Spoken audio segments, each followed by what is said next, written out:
नमस्कार, एक बार फिर सभी का स्वागत है एसके क्लासेस के यूट्यूब चैनल में। बीच में क्लासेस का कुछ व्यवधान रहा है, तो एक बार पुनः मैं क्लास को वहीं से प्रारंभ करता हूं जहां पे हमने छोड़ा था। बीच में कुछ ऐसा समय रहा कि आप लोगों के बीच हाजिर नहीं हो पाए, इसके लिए हमें खेद है। तो चलिए हम जुड़ते हैं अगले टॉपिक से, जो कि हमारा स्टैटिस्टिक्स में चल रहा था केंद्रीय प्रवृत्ति की मापें। तो आज मैं उसी टॉपिक को आगे बढ़ा रहा हूं। तो चलिए समझते हैं केंद्रीय प्रवृत्ति की मापें होती क्या हैं और कैसे इनका सॉल्यूशन निकाला जाता है। देखिए, मैंने पिछले क्लास में आप लोगों को समझाया था कि केंद्रीय प्रवृत्ति की मापें 5 प्रकार की होती हैं। आज उसी में और कैसे कैसे क्वेश्चन बनते हैं, आज उन पर बात कर लेते हैं। तो मैं चर्चा कर रहा हूं केंद्रीय प्रवृत्ति की मापें। केंद्रीय प्रवृत्ति की मापें। केंद्रीय प्रवृत्ति या प्रवृत्ति भी कहीं लिखा होता है, प्रवृत्ति की मापें। केंद्रीय प्रवृत्ति की मापें कैसे होती हैं, इनके कितने प्रकार हैं। तो देखिए, केंद्रीय प्रवृत्ति की मापें या इनको माध्य भी कहते हैं। इनका एक नाम क्या है? माध्य भी है। तो आखिर केंद्रीय प्रवृत्ति की मापों के प्रकार कितने होते हैं? पिछली क्लास में बताया गया है कि ये 5 प्रकार की होती हैं: समांतर माध्य, माध्यिका, बहुलक, गुणोत्तर माध्य और हरात्मक माध्य। आज मैं इसमें एक और बात बता रहा हूं कि केंद्रीय प्रवृत्ति की जो मापें होती हैं, जो माध्य होते हैं, वो 2 प्रकार के होते हैं। एक होते हैं गणितीय माध्य और दूसरे होते हैं स्थिति माध्य। तो आज उसी के क्रम में बता रहे हैं कि कौन कौन से माध्य गणितीय माध्य होते हैं, गणितीय माध्य, और कौन कौन से माध्य स्थिति माध्य होते हैं, स्थिति माध्य। तो इन 5 माध्यों में 3 गणितीय माध्य होते हैं। उसमें से पहला होता है समांतर माध्य, दूसरा होता है गुणोत्तर माध्य और तीसरा होता है हरात्मक माध्य। और स्थिति माध्य कौन कौन से कहलाते हैं? तो एक होती है माध्यिका, दूसरा होता है बहुलक। इसको बहुलांक भी बोलते हैं, बहुलक। ये जो 2 माध्य होते हैं ये आपके स्थिति माध्य होते हैं, और जो प्रथम 3 माध्य होते हैं ये आपके गणितीय माध्य कहलाते हैं। देखिए, गणितीय माध्य में अब पहले माध्य की बात करते हैं। हम बात करेंगे समांतर माध्य की। तो गणितीय माध्यों में हम पहले माध्य समांतर माध्य की बात करेंगे। तो चलिए हम इस पर चर्चा कर लेते हैं, समांतर माध्य। चलिए,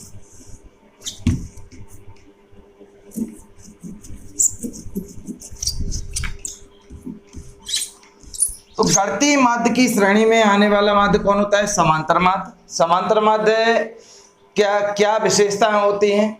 सबसे पहले इसकी एक विशेषता ये होती है कि ये सभी पदों पर आधारित है। दूसरा, इसका बीजीय प्रतिपादन संभव है। यह सबसे भरोसेमंद, यह सबसे आदर्श माध्य की श्रेणी में आता है। सबसे सरल है, सहज है, इसलिए इसको क्या कहते हैं हम? आदर्श माध्य के निकट।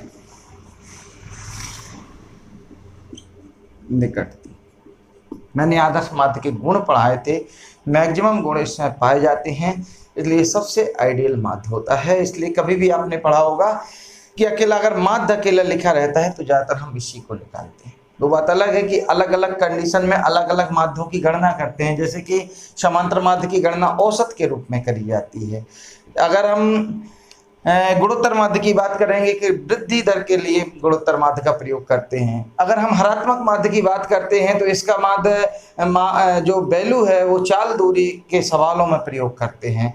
माध्यिका का प्रयोग हम जो हमारे गणती वैल्यू नहीं होती हैं, जो संख्यात्मक वैल्यू नहीं होती है, वहाँ अगर माध्य निकालना होता है तो माध्यिका का प्रयोग करते हैं। और जब कभी हम बाजार के माध्य की बात करनी होती तो हम बहुलक का प्रयोग करते हैं।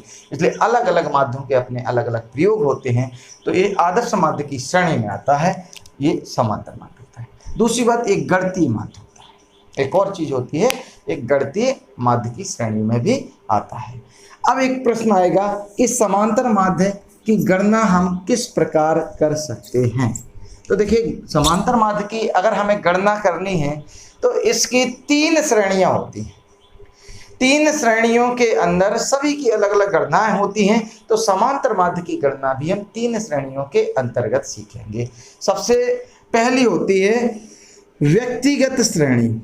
व्यक्तिगत श्रेणी, व्यक्तिगत श्रेणी या इसी को अंग्रेजी में बोलते हैं इंडिविजुअल सीरीज। तो व्यक्तिगत श्रेणी में हम समांतर माध्य कैसे निकालेंगे, सबसे पहले ये जान लीजिए। देखिए, बिल्कुल सरल होता है, कुछ नहीं करना आपको, सीधे करेंगे पदों का योग बटे पदों की संख्या। समांतर माध्य ही औसत है। इसी के साथ मैं आपको औसत के भी प्रश्न पढ़ा दूंगा और आपको आसानी हो जाएगी। देखिए, आज का थोड़ा सा थ्योरेटिकल मामला हल्का सा है, आज हम सवालों में भी चलेंगे, लेकिन जैसे नेक्स्ट क्लास होगी, अगली क्लास होगी, उसमें एकदम न्यूमेरिकल होंगे और वो भी जबरदस्त ट्रिक के साथ। तो समझ लीजिए कि व्यक्तिगत श्रेणी में हम समांतर माध्य कैसे निकालेंगे, उस बात को समझ लीजिए। तो समांतर माध्य के लिए आप सीधे करेंगे समांतर माध्य बराबर पदों का योग बटे पदों की संख्या। अगर आप पदों के योग को, ठीक है, पदों को x से दिखाएंगे तो पदों के योग को सिग्मा x कहेंगे, और n नंबर ऑफ टर्म, मतलब पदों की कितने गिनती कितनी है, उनकी काउंटिंग कितनी है, वो n कहलाएगा। तो इसको हम ऐसे भी लिख सकते हैं सिग्मा x बटे n।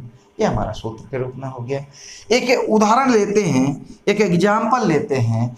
एग्जाम्पल कैसा लेंगे कि यदि हमें एक विद्यार्थी है, एक स्टूडेंट है, उसके परीक्षा के 6 परिणाम दिए हैं या 6 विद्यार्थियों के अंक दिए गए हैं, उनके औसत ज्ञात कर लीजिए। मान लो एक 17 आए हैं, 20 आए हैं, 18 आए हैं, 21 हैं और 15 हैं। ये 3 2 5 और एक के 17 फिर कर दो। ये 6 विद्यार्थी हैं जिनके निम्न प्रकार के मार्क्स हैं। इसका औसत क्या होगा या इनका समांतर माध्य क्या होगा, हमें निकालना है समांतर माध्य या औसत। तो समांतर माध्य बराबर पदों का योग। पदों का योग कैसे करोगे, 17 plus 20 plus 18 plus 21 plus 15 plus 17 और बटे कितने पद हैं, 1 2 3 4 5 6, तो 6 का दे देंगे भाग। इसका योग देखिए कितना आ रहा है, एक बार काउंट कर लीजिए। 7 5 12 है, एक 13 है और 8 है, हो गए 21 और 7 हो गए 28 की 8 हासिल आ गए 2, 1 2 2 4 1 5 2 7 1 8 और 2 10, तो कितना आ गया 108। सभी का जोड़ हो गया 108 बटे में 6। या ऐसा जोड़ सकते हैं 17 दूनी 34, 34 और 20 54, 54 1 55 और 20 75, 75 और 15 हो गए कितने 90, 90 और 18 हो गए 108। जोड़ना है कैसे भी जोड़ लीजिए। 6 का हमने 108 में भाग लगाया तो 6 कम 6 बचे 4, 6 48, तो औसत आ गया 18, अर्थात समांतर माध्य हो गया 18। ये हो गया आपका समांतर माध्य निकालने का तरीका। नेक्स्ट हम लोग और एक प्रश्न चुनते हैं। व्यक्तिगत श्रेणी के अंतर्गत ही हम इसको चुन रहे हैं।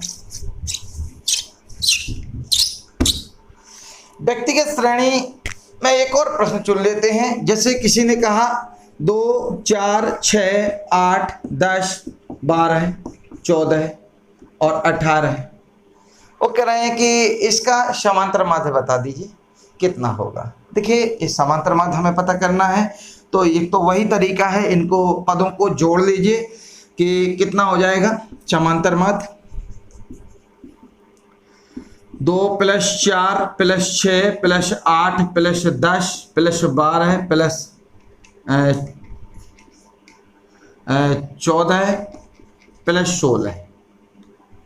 ठीक है, ये आपका समांतर माध्य निकालना है। पद कितने हैं? 1 2 3 4 5 6 7 8 बटे 8। करिए, क्या कर रहे हैं आप लोग? 18 और 18 दूनी 36, 18 × 3 = 54, 18 × 4 = 72 बटे 8। आप जोड़ लीजिए। देखिए मैंने अलग तरीके से जोड़ा, जोड़िए 72 आएगा, 8 × 9 = 72। एक तरीका ये रहा। लेकिन ऐसी परिस्थिति में जब आपके पदों के बीच में एक निश्चित अंतराल दिया, देखिए मैं आपके लिए बिल्कुल एक ट्रिक बता रहा हूं यहाँ पे। जब आपके पदों के बीच का अंतर निश्चित दिया हो और फिर अगर समांतर माध्य पूछता है तो आपको संपूर्ण पदों को नहीं जोड़ना है, इसको आप जादुई तरीके से करिए। कैसे करोगे वो मैं आपको बता रहा हूं। समांतर माध्य आप सीधे सीधे निकालिए, पहला पद प्लस आखिरी पद बटे 2, 18 बटे 2 बराबर 9। इस प्रकार का कोई भी प्रश्न आ जाए, आप पहला पद और आखिरी पद जोड़ करके 2 का भाग दे दीजिए, समांतर माध्य आपका आ जाएगा। नेक्स्ट क्वेश्चन पे चलते हैं। एक और क्वेश्चन लेते हैं। मैं क्वेश्चन शुरू करता हूं। एक कक्षा के विद्यार्थियों का वजन क्रमशः 29 क्रमशः किलोग्राम में 29, 31, 33, 35, 37, 39, 41 है, तो औसत वजन बताओ। तो औसत वजन बताओ। यही आपके पास फिर 2 रास्ते रहेंगे बच्चों। आप इन सबको जोड़ो, गिन लो, 1 2 3 4 5 6 7, 3 3 6 1 7। विद्यार्थी कितने हैं? 7। औसत वजन प्राप्त करना है, सभी का वजन जोड़ दीजिए, 7 का भाग दे दीजिए। लेकिन आपने यहाँ पे एक बात गौर से देखी कि सभी विद्यार्थियों के वजन में एक निश्चित अंतर चल रहा है, सबके बीच में 2-2 के क्रम से बढ़ रहा है, मतलब 2-2 का ही अंतर है।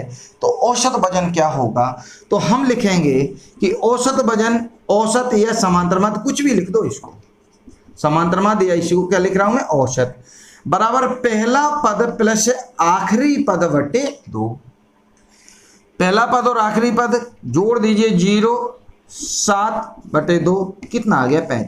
35 kg उसका औसत वजन हो जाएगा। ये आंसर।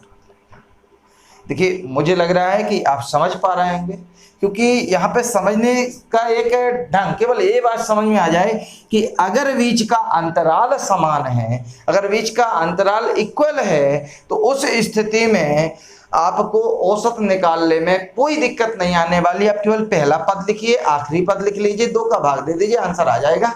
आपको इससे मतलब नहीं है कि शुरुआत कहाँ से हो रही है, शुरू कहीं से भी हो रहा हो, कोई फर्क नहीं पड़ता।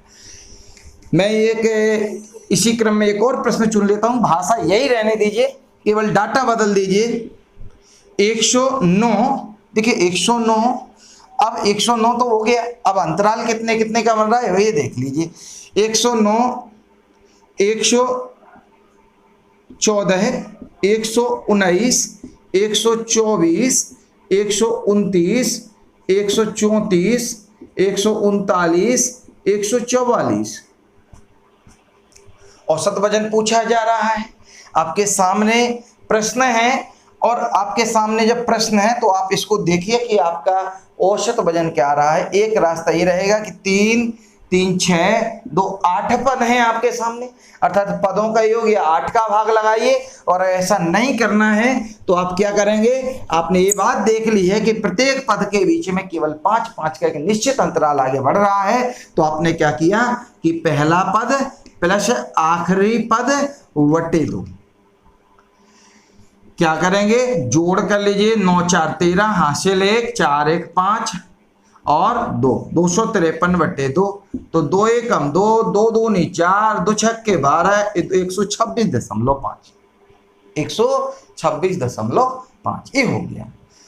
अगर मैं इसको करता है तो 100 इसमें भी है, 100 इसमें भी है, तो 100 अलग हो गया। 44 का आधा 22 और 9 का आधा 4.5, 22 और 4.5 26.5, तो 126.5 मेरा आंसर हो जाता। मैं इसको मुख्य तरीके से कर देता। तो ये तो थे आपका समांतर माध्य व्यक्तिगत श्रेणी में। अब व्यक्तिगत श्रेणी के बाद एक दूसरी श्रेणी की बात करते हैं, और वो दूसरी श्रेणी होती है, उसका नाम होगा आपके असतत श्रेणी। असतत श्रेणी, देखिए असतत श्रेणी अंग्रेजी में इसको बोलते हैं डिस्क्रीट श्रेणी। क्या होती है असतत श्रेणी, पिछली क्लास में बता चुका हूं, फिर भी एक बार बता देता हूं। असतत श्रेणी में पद होते हैं और उनके सापेक्ष बारंबारता होती है। असतत श्रेणी में पद और पद के सापेक्ष क्या होती है, बारंबारता। पद होती है और दूसरी चीज होती है बारंबारता। पद इसको x से दिखाते हैं, बारंबारता को f से दिखाते हैं। मान लो पद क्या हो गए, 10 20 30, मैं ले रहा हूं सरलता के लिए ऐसे पद, 50 40 50। बारंबारता 3 5 7 2 1, ये बारंबारता हो गई। इसका समांतर माध्य कैसे निकालोगे? इस स्थिति में देखिए इसका तात्पर्य क्या है कि 10 3 बार आया है, अर्थात इसको हम इंडिविजुअल सीरीज में लिखे होते तो 10, 10, 10 3 बार लिखे होते। 20 5 बार आया है, इंडिविजुअल सीरीज में 20 5 बार लिखा होता। यहाँ पे इंडिविजुअल सीरीज को हमने असतत श्रेणी में बदला हुआ है। तो पदों का जोड़ कैसे निकलेगा भाई? 10 को 3 बार जोड़ेंगे तो 30 आएगा। दूसरा तरीका क्या है, 3 से 10 का गुणा कर दो तब भी 30 आएगा। तो पदों के जोड़ की जगह पे हम f × x का उपयोग कर लेते हैं। कैसे?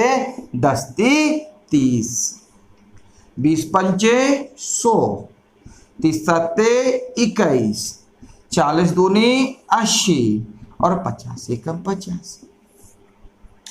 जब कोई पद एक से अधिक बार है तो पदों की गिनती बढ़ेगी, तो जितनी बारंबारता का योग होगा वही पदों की कुल गिनती होगी। तो इसको कैसे समझेंगे आप लोग, वो जान लीजिए। जितना भी ये बारंबारता है इसका योग कर लीजिए। 5 3 8 2 10 और 8 18। देखिए शायद मैंने ज़्यादा बड़ा लिख दिया है तो यहाँ पे आ नहीं रहा, तो मैं एक डाटा कम कर लेता हूँ, इसका अपने में आ जाएगा। चलिए कितना पहुंच रहे हैं आप लोग?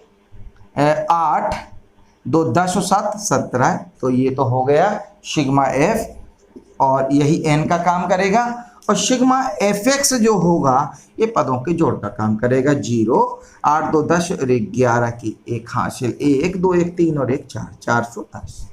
तो समांतर माध्य कैसे निकालेंगे? तो समांतर माध्य के लिए यहाँ पे सूत्र होगा समांतर माध्य। समांतर माध्य x बार बराबर सिग्मा fx बटे सिग्मा f, अर्थात 410 बटे 17। करिए 17 2 34, बचे कितने? देखिए 34, इसमें से 11 में से 4 घटाएंगे तो 7 आएंगे, तो 70 हो जाएगा। 17 चौके 68, बचे 2, 17 एकम 17, फिर बचे 3 और 17 एकम 17, तो 24.11 के लगभग इसके समांतर माध्य हो जाएगा। अर्थात असतत श्रेणी में या डिस्क्रीट सीरीज में हमारे समांतर माध्य निकालने की तरीका थोड़ा सा बदलता है, लेकिन उसका तात्पर्य वही रहता है जो प्रारंभ में है। देखिए वही सेम तात्पर्य है, जो पहले तात्पर्य था वही अभी तात्पर्य है, और उसी तात्पर्य के बेस पर हम इसको देख पा रहे हैं कि कैसे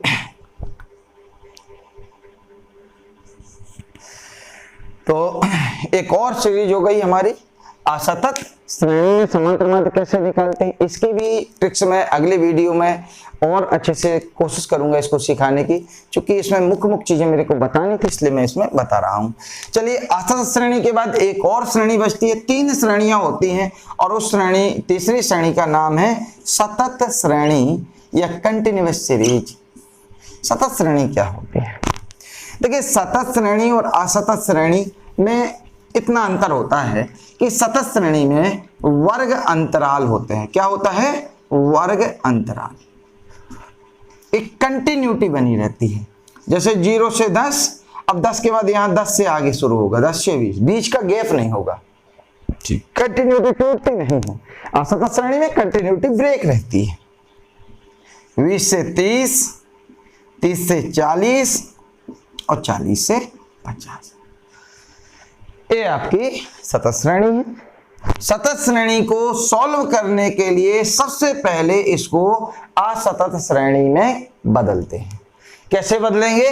जो वर्ग अंतराल है उसका मध्यमान निकालते हैं। क्या निकालते हैं? मध्यमान। मध्यमान कैसे निकलता है?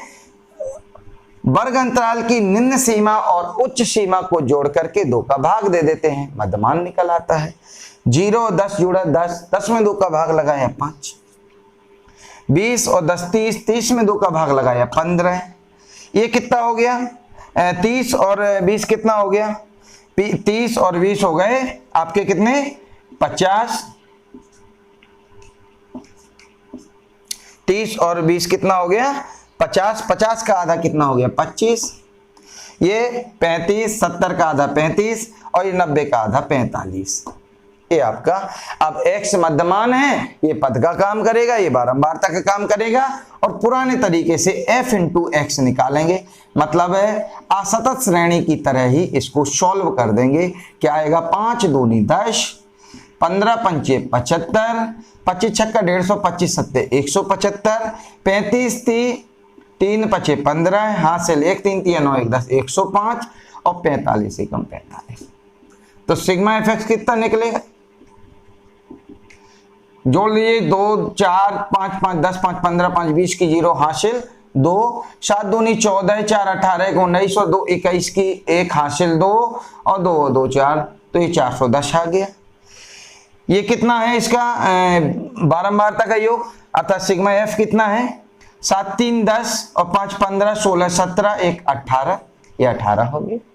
तो अब देख लीजिए कि इसका समांतर माध्य क्या निकलता है। तो समांतर माध्य में यहां सॉल्व कर देता हूं। इसका समांतर माध्य बराबर सिग्मा एफ एक्स बटे sigma F. Sigma F x 410 बटे 18। देखिए 410 बटे 18, 18 दूनी 36, बचे कितने? देखिए 41 में से 36 घटाइए 5, 50 हो गया। 18 दूनी 36, बचे कितने? 14, 14 का 140 हो गया।